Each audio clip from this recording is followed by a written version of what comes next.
Try pointing it at one of them. I remember going into a preview event about Ratchet and Clank and hearing the conversations about this game bringing all these kind of things to bear from a technology standpoint, from a music standpoint, from a gameplay advancement standpoint.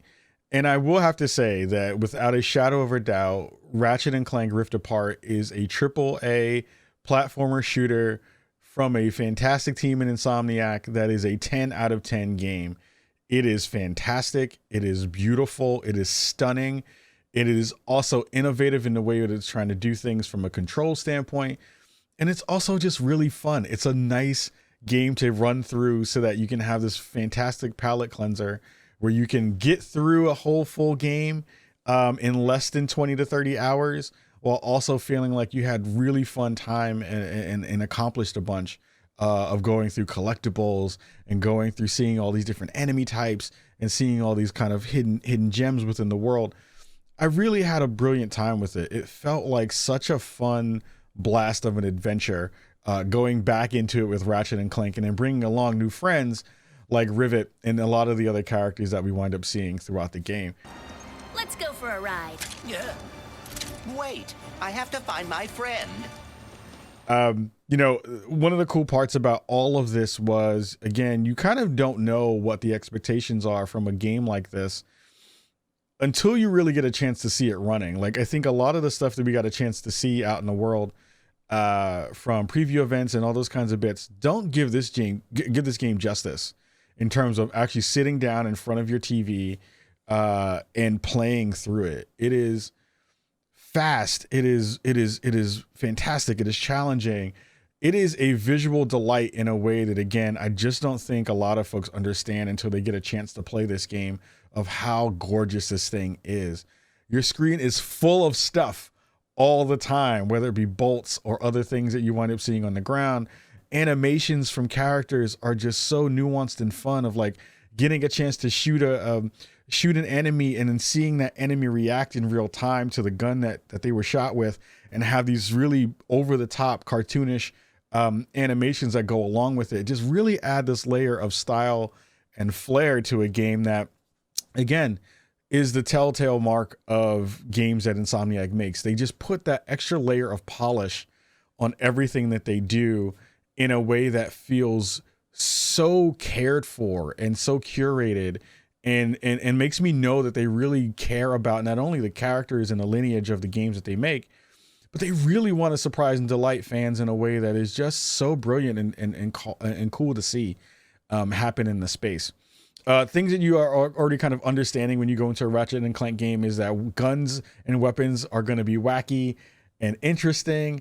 I love the kind of weaponry that they put into this game. They have a topiary gun that turns enemies into flowered bushes. You have kind of walking mines that kind of run out into the battlefield and do damage for you. You know, the guns that you bring to the table in the arsenal that you have never makes you feel like you're out of a battle. You have so many different ways you can kind of ramp up and upgrade your character and upgrade your weapons, that you always feel like you're into a good situation when it comes to a fight. The only thing that you always have to worry about is ammo consumption, but you're quickly swapping through weapons to kind of figure out good ways to battle through fights, that it makes sense to be able to do that. And that feels always easy. The story itself is fantastic. It's fun.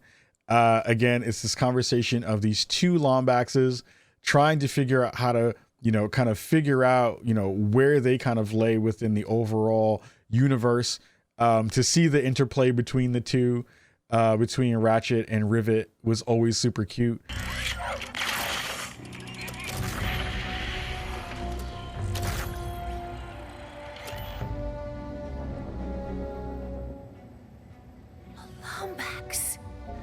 It was fun to see them have these like really interesting play between each other, and then also kind of have their own flair within the worlds that they are in the kind of levels that they inhabit. You kind of swap back and forth between the two when you're going through the campaign, and that part feels fun and smart. It doesn't feel like they're kind of like ham-fisted it into a way that doesn't feel like it actually works. It feels really cohesive in the way it winds up working. And of course, enemies and the main baddie is always going to be fun to kind of see him kind of come into the space and add his layer of comedy and comedic value to the game, which I thought was always really cool. It's me? It's me! It worked! It worked! I am the winner! Levels feel amazingly dense. They feel like they are full of life in every corner. It is wild to see how much stuff Insomniac has crammed into every level. One of the biggest conversations around the game was how they are using the PS5 hard drive to give you this ability to load in full worlds when you go through rifts and when you go through pocket dimensions, which are these kind of side adventures and side levels where you're able to get armor for your character, which then gives you some new traits and new traits that you're kind of always have throughout the world once you've had it and once you've acquired it. You don't have to equip it to get those stat boosts, but they're always there, which is always pretty cool too, because you can kind of go through it looking like you normally do, or you can snazz yourself up with some of these armor pieces, but you still get the trait boosts regardless, so you're able to kind of do that as well. One of the other things I thought was pretty interesting was the balance between kind of straight gameplay and puzzle gameplay. There are some moments where you have Clank kind of go off and do puzzle elements, and then there's another one called Glitch. There's another character where you kind of do these super fun mini games. They feel a little bit like Watch Dogs with the kind of robo turrets, which are really super fun and cool and have a lot of fun flair in it as well there. And again, the game is just using the PS5 in a way where all the things they talked about in terms of, you know, being able to be faster and smarter about using the levels that they have, being able to dynamically move around the map through rifts and try to flank enemies for more better tactics in your battles was super fun. And it just felt like everything again was really smartly made. It felt like everything just was taken with a bunch of care in a way that felt really refreshing and really fun to go through. And I would just sit there and take hours and hours of pictures and hours of videos of stuff that I was seeing in the space and being like, how in the hell did you do this? They've revamped some of the photo mode system.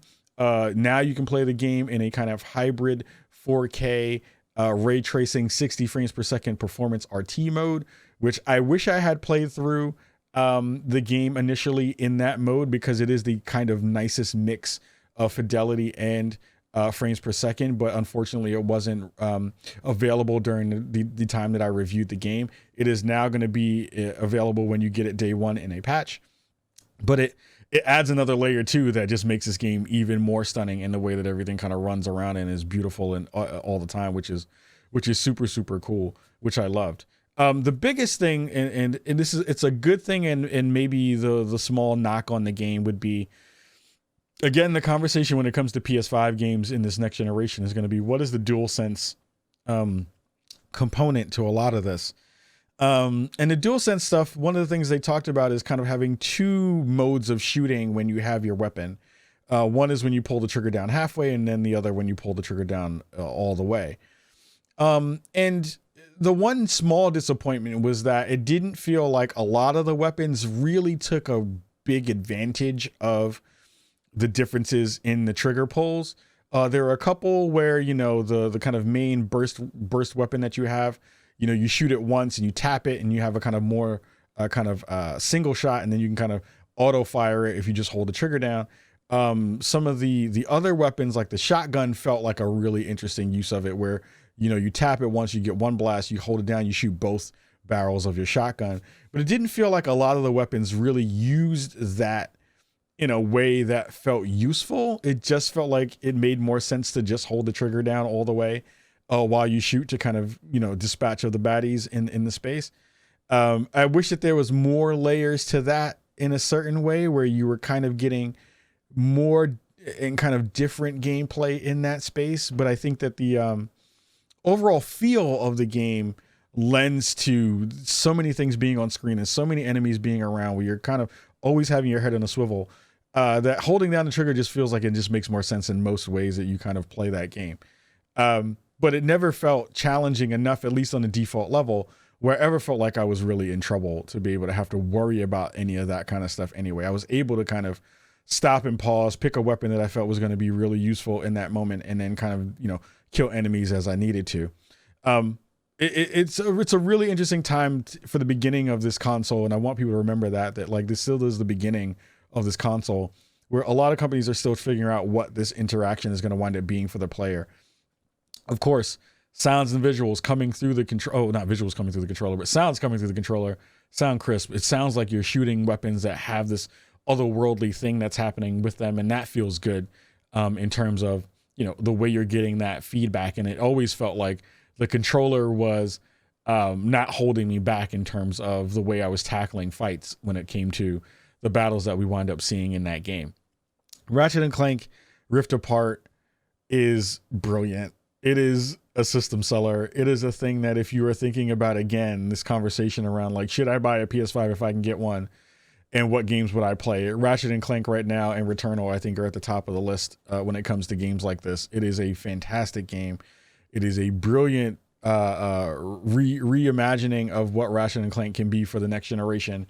And again, Insomniac Games is one of the best studios on the planet, making games that are fun and interesting and just really give you that roller coaster ride of feeling like you're playing in a Pixar cartoon. It is so good and so brilliant. So thank you again to the folks over at Insomniac for a fantastic game. Again, the game is super fun. I was able to run through it again, probably in about 30 to 35 hours, I think, because I went to collect a bunch of stuff after my campaign was over.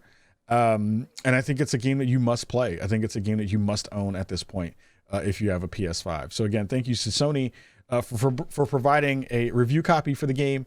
And I hope to do more review copies of stuff for Sony in the future, because the PlayStation 5 has a very bright future ahead of it with games like Ratchet and Clank in the fold. It makes me want to just see exactly what else Insomniac is going to do with this series and everything else they do moving forward on this platform. So thank you again for watching. Thank you again for checking out the review. Go check it out. 10 out of 10. Ratchet and Clank Rift Apart. We'll see you soon. Peace.